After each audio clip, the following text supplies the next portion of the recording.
Hey guys, so in this video I kind of wanted to show you a tool that I use for finding compromised or breached credentials or passwords that could be out there for your own, it could be for your own personal account, or if you're an IT administrator for some of the users in your organization. It's this tool called LeakCheck.io or LeakCheck. Basically, you can do queries to see like if an email account or a username, or you can, if you have the enterprise plan, to see for like a whole entire company domain, like yourbusiness.com, what users have passwords that are out there in different breaches. Um, so the enterprise plan gives you access to like an API, but if you just want to do basic searches, like if you're a personal user or you just want to do minimum amount of searches, you can just get one of these basic plans to do it. But from looking at it, and I'm going to do a demonstration a little bit, but it's from what I've found, it's a really good tool to use for finding compromised passwords. I've used one before, like I think it was called InfoLeaks was one before, but it seems like it's not as good as it was before when they I think it got shut down before, but now it's back up, but it doesn't seem to be as good. But this leak check one I found is just very good, and I have the lifetime plan so I can just do a bunch of queries. And yeah, it's only 25 bucks, but you can, and for payment methods, you can pay with I believe it's like PayPal, and I believe you can play with cryptocurrency as well if you want to be a little more private in your payment method. But yeah, let's get to it. I'll show you kind of example when logged in and what it looks like. Let me go over to it real quick. All right, in here you can kind of once you get logged in, you have the page where it gives you your number of checks you have left and keyword searches. And they do pull they seem to keep this up to date. They're getting new databases all the time for just from different password breaches. So they seem like they're really updating it and keeping it up to date.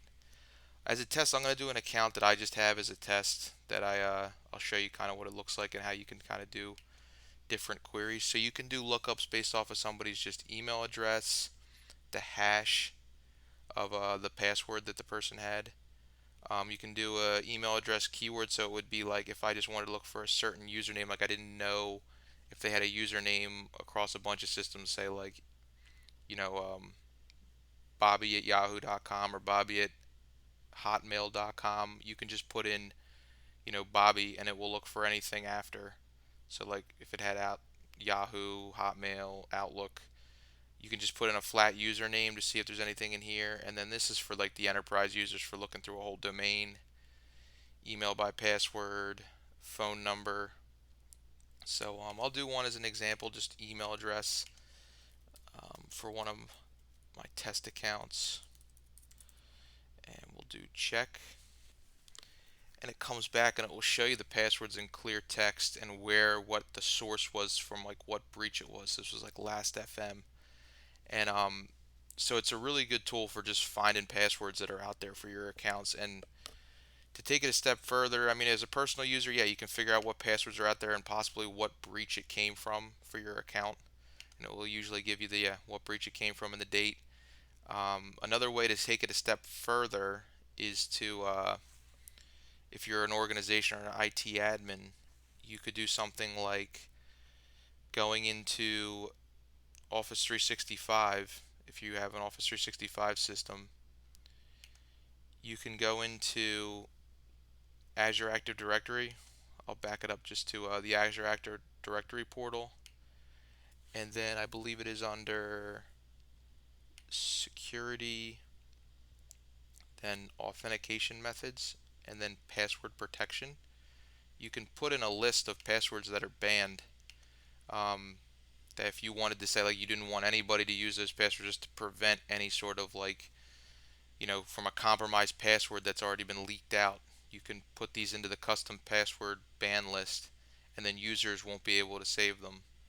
So and it doesn't have to be exactly matched too. Like if they do anything that's like sort of near it, and I know Microsoft recommends just putting in like generic words, because if they match even close to it, it will prevent the user from making that password. And I don't know if we have the message they get, but it basically just tells them that your administrator has prevented you from setting these password via policy. So it's a really good thing to do to keep your users from putting in passwords that are already known out there in breaches.